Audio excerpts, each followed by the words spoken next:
welcome back. Welcome back. If you're new here, that's Jen. And that's Nikki. And we are Daughters of the King. Yeah. Daughters of the Most High God, just like you. And we made a video last week about love bombing, the love bomb. And if you don't know, that is a term that's used in narcissistic abuse. Yeah. And it's something that's done by the narcissist. And today, something hit us. For one thing, after the video last week, I just got flooded with memories of actual examples that I could have given. Yeah, me too. And I felt like we didn't give very good examples. Yeah, we didn't give examples, and I feel like not a good enough explanation of what it is and why it's so why important. they do it. Yeah. The importance of why they do it. You have to remember all of the things that they do. It is for a reason. They do it because it works. Right. So we can't be like, whatever, blah, blah, blah.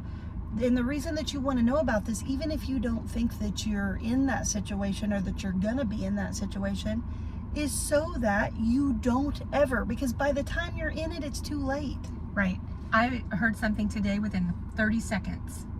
It can happen in 30 seconds that you get that attachment. I believe it. Me oh too. My goodness gracious. So you have to be constantly aware of the signs so that you don't fall victim to it again. That's exactly what we're talking about, is that you have to know it ahead of time. Right. That's the importance. It's why people are always, is that still good? Yeah. It's why people are always some of you are probably like, oh my gosh, here we go again. Why are we always talking about this? This is why. You have to know it ahead of time to be able to stop it. Right. So once you're hooked, it can take years to get out of it. you've got a mountain to go around once you're hooked. You do, and it can take a long time because denial is very strong. Yeah. Very strong. You can be in the wilderness for 40 years. Yes, never again. No. By the blood of Jesus, Thank never you, again. Jesus. So we're going to start. I actually Googled it, and I got this was a short but very thorough list of different things that happen with love bombing. When it happens. Okay. And it can happen just one or two, all of them, combination, any order. So these aren't in any A specific love order. nuclear bomb, is that what that would be? This is a nuclear bomb. But if you pay attention, you'll notice signs of these things.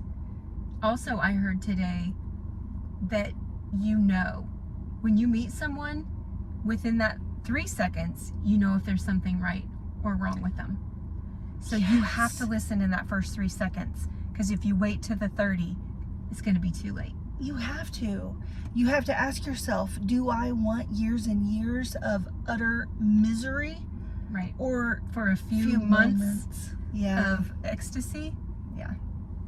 So number 1 was rapid acceleration, which means like they start talking about marriage right away. They start talking about moving in right away. Mm-hmm. Things like that. Let's Having go kids, on a loan right away. Yes. I want to have kids out of you. Oh, that's another one I didn't even. Okay, You go didn't on. even think of.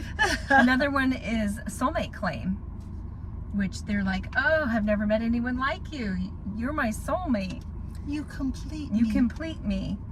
Overwhelming contact and clinginess, like lots of phone calls and texts. Which feels good when you're lonely or you've been neglected or you want attention. But here's the key to this one, with expecting an immediate response. I was like, oh yeah.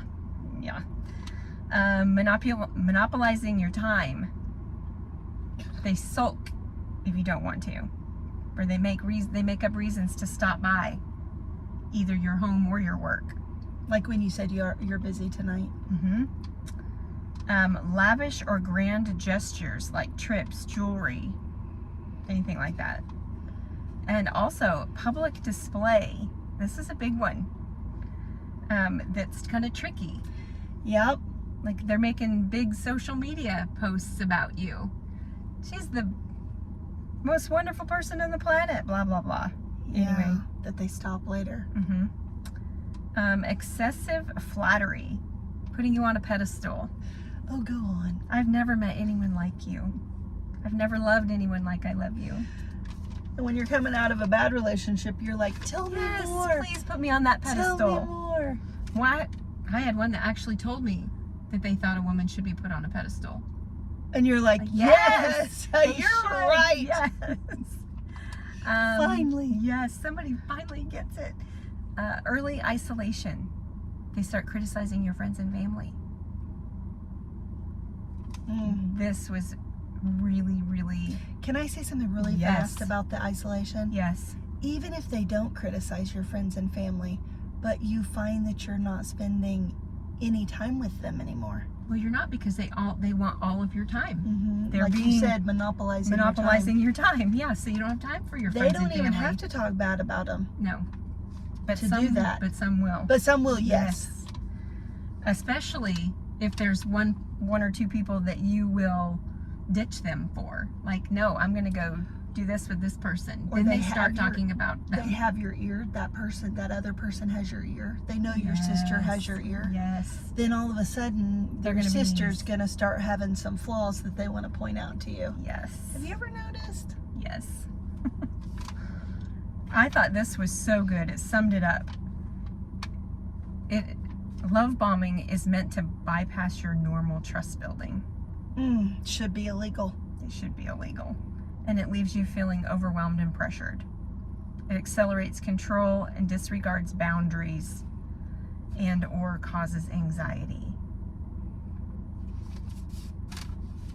So, Causing me anxiety right now. yes. That I did it. I Yeah. mean, wait, you're not done, are you? Yes, that was Okay. it. It is, I did write this down too, that it's contagious. Like the narcissist tendencies are contagious. I thought that was interesting. And do you mean from narc to narc or from narc onto you? Narc onto you. I knew that's what you meant, and it's right. It contaminates you. It's right. Mm-hmm. I have even said to you that I've noticed when people are in a relationship with a narcissist, they start having those tendencies. Yeah. Well, they're the tendencies of Jezebel. Yeah. That's a whole other video. It's a whole other video. But if you do know the tendencies of Jezebel, the narcissists have a lot of those. Yeah. And then the partner. And also I think because the partner is so busy taking care, making sure, even mentally, that the narcissist is good all the time, good. And you're doing all those things that, from the love bomb. Yep. Is hard work. It's is. taking so much of you that the rest of you spend focusing on yourself. Because you don't have anything else left. Right. Well, and I think when it talked about it causes anxiety and you're feeling overwhelmed and pressured, it's like they're doing so much that you feel like you have to keep up. Yeah. You feel like you have to reciprocate. And you probably feel dumb, like, why wouldn't I keep up with this? This is the love of my life. Exactly. We got to keep it going at this energy. Right. And like, you don't want it to drop. You don't want it to neither stop. of you. Right. I mean, I even think the narcissist, in a way, they think that you're their fix. Yes. And they think that I found her. I've always known something's wrong with me. This is the one that's going to fix me. They don't want it to end either. They think, and until you do one little thing that you can't even help, like breathe. Right. Yeah. Or you make that face that makes them go, what? You don't think I'm the cat's meow anymore? What? Oh my god. I don't walk on water? What? Oh my gosh. So that's when the other comes in, the devaluing. Yeah, which we said we were going to talk about. It might be next time. Yeah. That might be our next video if we don't get to it today. But so we were going to give some examples of, because I started thinking like, oh my gosh, why didn't I tell? And as Jen is listing off those things, I'm just like, click. Yes. You know, and I think this is the importance of awareness of narcissistic abuse, of narcissistic traits, red flags, and with love bombing being one of the red flags of and the traits that they do, is because once you're out of it and you can look back and see that this stuff happened to you, number one, it's how you learn not to do it again. Right. But also, we have to take some responsibility. We do. It's not all the narcs. It's not all their fault. It's not, Right. oh, guys, or just, I'm so sick of guys, men. No. If you don't take a minute to figure out what all of this means, I'm sorry, but it's your fault. If you never, the first time wasn't your fault. No. The second time, the third time, The fourth time. Yeah. it gets to be Yeah. where we need to take some accountability, because then we have to ask for repentance Right. and get And healed. healing. Yes. And I think that once you learn all these different things, this is the first step. This is how they get you. You have to be aware. You have to take notice so that you're not sucked in immediately. Yeah. And if you're not healthy and good with Jesus in your life and getting what you need from him, you're going to be susceptible to any one of these things over and over. over and over again. I mean, until you die. Yes. Is that the way we want to spend the only life that we get? We only get one. Right. And just like, and I said in the last video, when I see any of these traits, or even some of them have a look, some of them carry themselves in certain ways, they're not even going to get a chance to talk to me now. Right, because you can spot them a mile away. I can. Yes. And I'm not saying that to be cocky. No. We've put a lot of work in. Yeah. To This be is able years. to. Years. This is years. This is not a couple of days. Start now. Yeah. I mean, start the work now, and it starts with acknowledging, accepting that you had anything to do with it. Taking responsibility for your part. Yep. Repenting, surrendering, asking for healing and for change, Right. change of your brain. He'll change your brain. I think that's another reason it's so important to stay single for a while. When you have come out of an abusive relationship, you have got to stay single. You cannot jump into another one. This is where you just lost them. Half of them just turned it off. Because It's why easier. are we so scared to be single? I don't know. Because I will tell you, I have a friend who is going through this whole process right now, and she said to me the other day, I have a level of peace and contentment that I didn't know existed. Well, the funny thing is, 4 years ago, I was telling her it existed. And I was like, I don't know, and this is what she's telling me now. She's like, I don't know how to explain it. I don't know how to put it into words. And I said, if we could only figure out a way to tell other women it exists. Right. And they believe it. And they believe it. And you believe it after, once you get out of the smut, the trash and the toxicity, and you let him work on you, there is a level of peace and comfort that you can't even, peace and contentment that you Can't even put into words. no, and you can't put a price on it. No, absolutely not. And the best boyfriend I ever had, and the best love bomb I ever had, if we just clip that part, can't even touch this peace and contentment. That's right. That is I agree 100%. I heard another thing just today. This guy was talking about narcissists, and they actually put their poison in you. They put their poison in you. So you have to detox.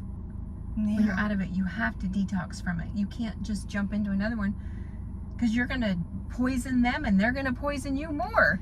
Yeah, So, you're toxic coming out you of it. are. You're acting like them, like you said. are. You've got their traits. You have So, to take time. A person who wants you right away, coming out of a narcissistic relationship, you know, and you think you're doing a Any thing. relationship. True.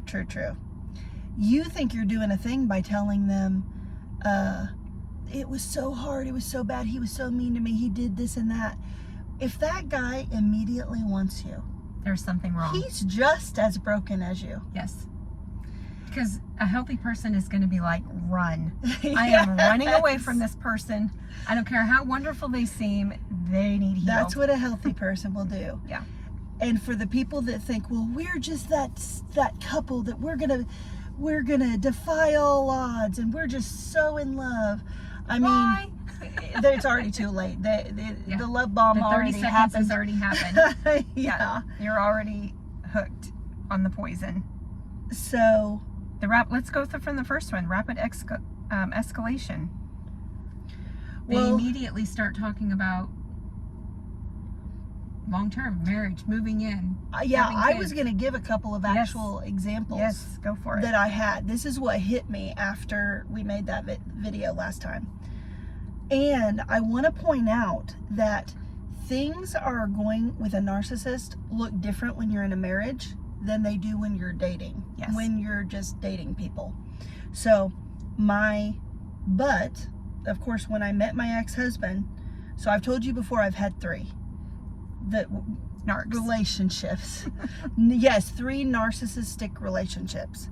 That's on me. That's my fault. Because I'll tell you, with the first one, I had no clue what a narcissist even was. I didn't either. I thought it was a really selfish person.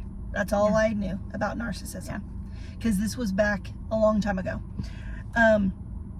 So we were immediately joined at the hip.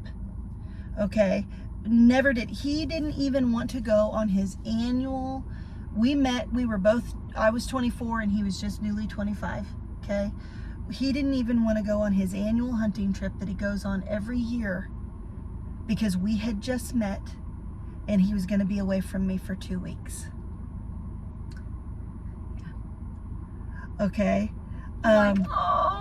When he came, exactly. I thought it was because we were so in love. Yeah. When he came back, we were never apart until the day we got married. Never. He was working out of town, and when he was living with me. He stopped living with his brother, and he started staying with me on the weekends every second until the day that we were married. And the day that we were married is the day that he changed. Driving on our way to the honeymoon is the day that I noticed a change in him. Okay, we only dated for 11 months when we got married. Okay, that's how fast everything went. Yeah. The second one, so that hit a lot of the things that you It did. said. The monopolizing time, the overwhelming contact, clinginess. Mm-hmm. Yeah. The second one, the second narc, when I started talking to him, I still didn't really understand narcissistic abuse. I was getting ready to learn it, but I was just on the verge of learning about it and studying it in depth.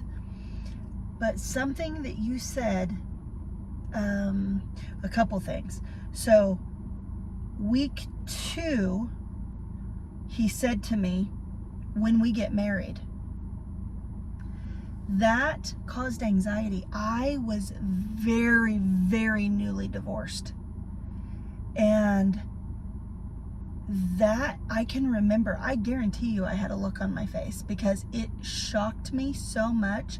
I'm sure he didn't like the look that it had. Yeah. But then I tried to play it cool. And I was telling Jen what it did after that, because when he said it, I was nowhere near. I didn't even know if I ever wanted to get married again. I had thought that. And I thought we were just talking again, you know. We were because I had known him from middle school. And so I thought we were just getting to know each other again, you know, and I'd been in a bad marriage for 20 years. Yeah. So he said that, and it was like, it was like, oh my gosh, like I didn't like the way that it felt, but it did something to me. And you said something, because what it did was made me think, not in that moment, but in the moments to come. I thought, could I see it? Yeah. Okay, maybe I could see. So I went into an agreement right there. Because in the back of our minds, that was what we wanted. That was our goal. Our goal was to have a good marriage. Yeah. And have a happy We life. thought that was the That answer was to gonna be- everything. yes. Yes. You know, we had been taught in the church to put marriage above God, Yeah. if we're being honest. Right? And so, That's the whole goal in life, is to get married. yeah. And so, something in me changed after that when I could see it, and I went into an agreement. Okay, when I look back, now when you're going through all of this, it's too late. Yeah. Okay, but now when I look back, I can see that's when it changed, because I went into agreement. And so then the poison, and there was something else. What's the one about anxiety? There were a couple ones. Monopolize your time. It was just at the end. I said it leaves you feeling overwhelmed and pressured, accelerates control, disregards boundaries, or causes anxiety. Okay, and the one that says it's meant to bypass normal trust building, because I didn't even know him well enough. Right. But the fact that he's talking about marrying me already, Right. now I'm bypassing all of All of that because he wants to marry me. Which that's the end goal. Is to get married. Yes. That's the acceleration. Yes, when we were thinking incorrectly. Mm-hmm. So I bypass all of that and I start thinking, could I see myself married to him? What I should have been thinking was, slow down. Yeah. You know, that's a huge red flag, but also I don't even really know him yet. Right. Why am I even thinking that getting married would be okay? I shouldn't be bypassing anything. Mm-mm. And then the last one, I knew all about narcissism. I had studied it. I was a student. I could pass all the tests except for one, which was not ever doing it again. And he was different than anybody I'd ever met in my entire life. So I knew he was a narcissist. That in the love bomb, so many things. The extravagance, you know, the gifts, the fun, the spending money on me, the talking about going on trips, even though that came a little while later. But talking about moving in together. Very quickly, within a month, I would say, he started talking about moving in. Mm-hmm. And still, again, too early for me. Yeah. I'm not even there yet. I'm just now starting to think how fun you are. Yeah. And that this is cool. We're hanging out, we're getting to know each other, and now you're Yep. talking about living with me. And so now I'm bypassing everything because I'm thinking, could I live with him? Could I just be with him for the rest of my life? Yeah. Didn't really know anything about him. Right. So if I would have been paying attention, if I would have cared, if I wouldn't have been hurt and lonely and desperate, And thinking that you needed someone in your life. exactly, then I would have cared about the red flags. Right. Because let's be honest, sometimes we see them and we don't care. We always see them. Whether we really stop and think about what Right. they Because are. hindsight, you always know. Yep. You go back and look and you're like, oh, yeah, I did notice that. And I just ignored it. Mhm. Denial. Yeah. Denial's very strong. Denial, and also where you're coming from. If you're Mhm. coming from a place that you're lonely and you're desperate and you're seeking something because you're not healed, that speaks louder than the red flags. It does. That's why you have to heal first. My last one had every single one of these. Every single one. We were talking about getting married within a couple of months of meeting. We were saying we were each other's soulmates because it felt like that, because there was such a soul connection when we first met. Never felt that before. The overwhelming contact and clinginess. He was texting. I had to text every hour. And in the beginning, it's fun because you're getting to know them. And, Yeah. But it was every hour. And it feels like And attention. It was attention. But then it came, I didn't respond right away. And it was like, what are you doing? And it was an instant condemnation. So that's the pressure and the anxiety. I felt like I had to do that I had to text him every hour or there were going to be consequences. And sulking because you Sulking didn't? because I Oh, did that's it. the next And one. the monopoly.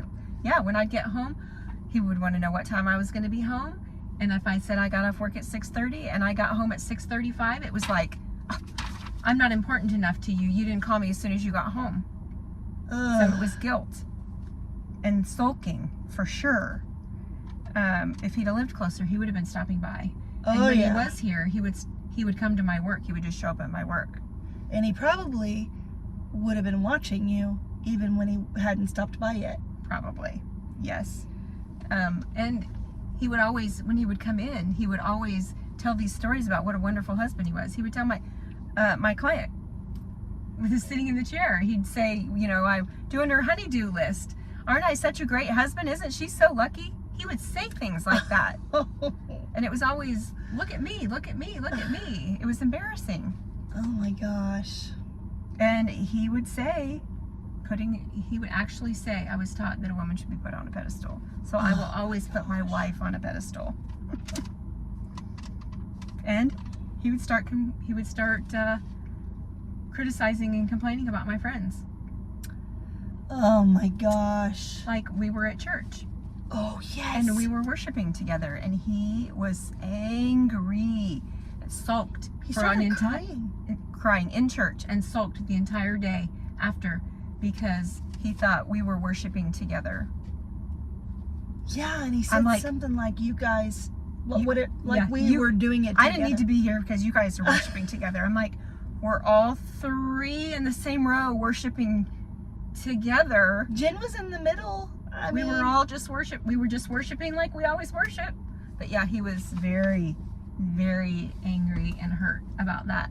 And I heard about it for a very long time. But you want to know what's interesting about that? His being angry and hurt. After service, he started crying, but he made it out to be like he was crying because the service was so touching. Yeah. Yeah, but no. His little feelings were hurt. Because he wasn't put on the pedestal.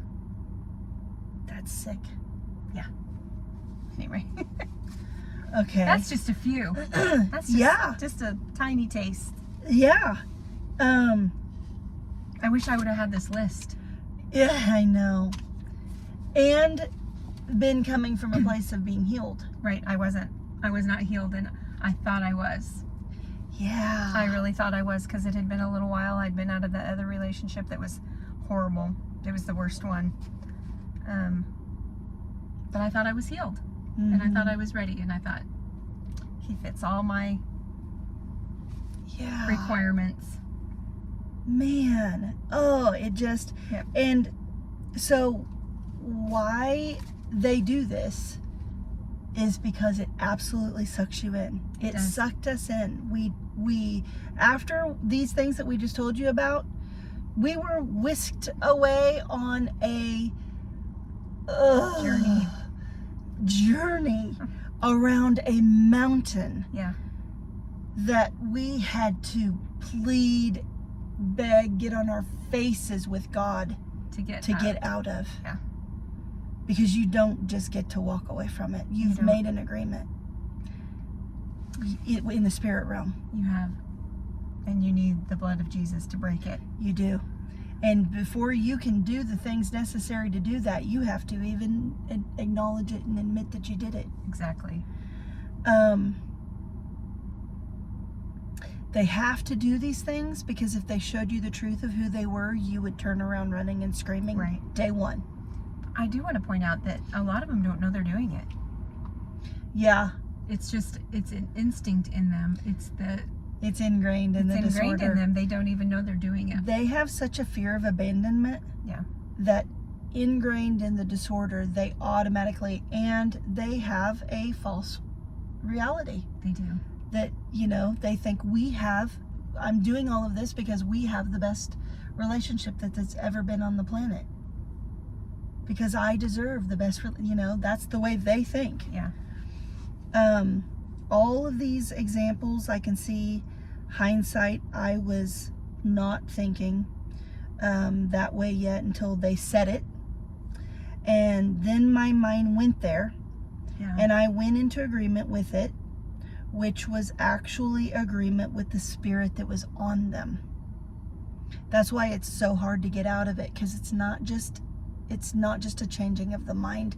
It's way more spiritual. This is spiritual warfare. It is a spiritual warfare. Because as long as you're involved in this kind of a toxic relationship, you're not focused on anything but yourself and survival. Yep. I mean, God is like number 3 or 4 or 5 or 6 Or on the 20. list.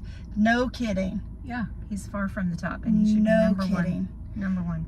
And after they know you're hooked, because they know immediately when they've got you. And I think it has to be spiritual, the way they know, supernatural, because they immediately know. Yeah. After they know is when something starts to change slow. Sometimes it's slow. Sometimes it's fast. Narcissists are all different. It can be a flip of a switch. It can. Like mine on the way to the honeymoon. Yeah. I saw a change in him, and he Right. was never the same again. Right. Why I stayed for 20 years is a different story. That's another video. But when you're dating and you're not married yet, or you haven't gotten pregnant yet, or you haven't moved in together yet, or you haven't done the thing that locks you to them yet, they will slowly start to pull back just a little bit so that you start chasing them. Yes. And it's for a bigger reason than that. They're not just trying to get you to chase them, even though they do like that. It's more because they're starting to change their mind. Well, and it's control. It's the It's that, devalue. it's that manipulation. It's that give and take. The that push keeps pull. you. Yes, it keeps you addicted to them. But they pretty quickly see that you're not the perfect person that they Mhm. thought you were. It's the idea of you. Yeah, they realize.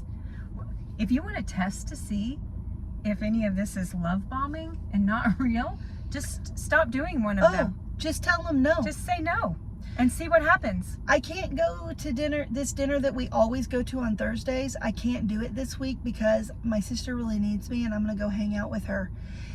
If you can't say no, if that just gave you anxiety to even think about telling him no, He's probably a narc. because why would that give you It anxiety? should not give you anxiety. Because you're scared that it's going to change something in his mind. It does. about you. And because it does. Yeah, it does. It does. It literally does change They're like, something wait in a his minute, mind you're about you. gonna give my supply to someone else. That can't happen. That cannot happen. You have to only supply me. And you have to do it constantly. Yeah. In the marriage, you can get love bombed in a marriage too. There is still the push and the pull. In a marriage, it looks different. Mine was constantly, we were in a constant cycle of him showing me glimpses of love, Of what he could be. of what he could be. That's what mine did. Yep. He would show me, he'd give me a glimpse of what he was capable of. Yep. And then he would take it away. And I got this vision when I was thinking about, not vision, but I saw it when I was thinking about this. He would show me for a minute, and then he would go, and he'd hold it right here. Like a carrot. Mhm. It's exactly what they do. That's what mine did too. And This is what I can give you if Out- you'll just do what you just I out tell of you. reach. If you will do what I want you to do. You'll get this. And it wasn't, and mine wasn't even like, he didn't tell me anything. He would ignore me Oh, yeah. that whole time. Like for weeks, for 2 weeks, we wouldn't speak. As long as that was affecting me, Right. When you stopped caring, it was good. it changed. It was good that as long as it was affecting me, then he kept doing that over and over and over and over and over. Yep.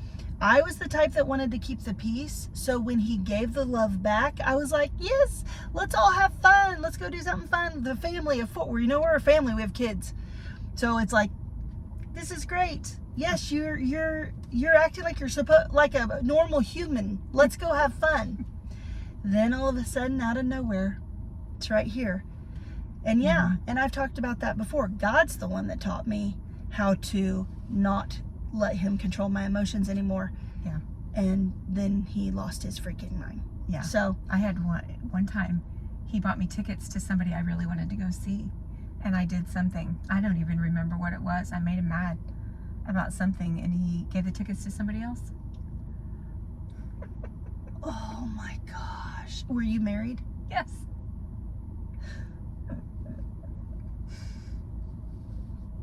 I was like, I didn't care. I was like, I was By at the that point. I was like, I don't, it didn't surprise me because he had done that so many times before, but I was like, I hope they enjoyed it. Oh my gosh. That's how they do it. It is. It's hard to hear. And I don't know, what do you want to say to someone, I know we need to go, someone that's everybody that's watching this is either getting ready to meet somebody that does this to them, or they're in the middle of it right now, or they just got out. Yeah.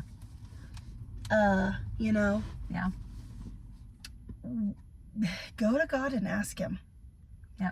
First, go to God and ask him. But then start testing some of this stuff. Yeah. And if you're in it, then you need to get on your face. As long as to God. It's not a dangerous one that'll get you hurt. Right. Right.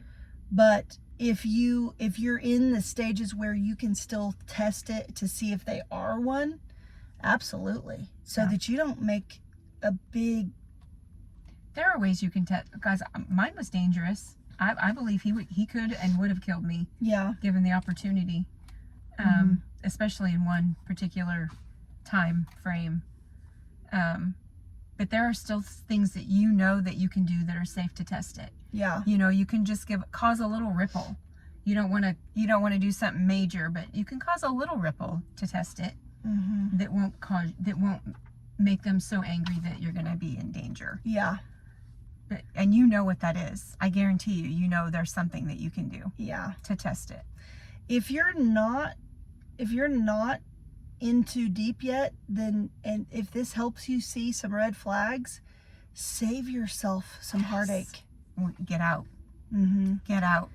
And, no matter how painful it is, get out. And if you're in between relationships, never again. Yeah. Don't fall for this again. So we hope this helps. Yeah. We love you. That's why we're doing this. That's right. We'll see you next time. Yeah. Thanks. Bye-bye. Bye.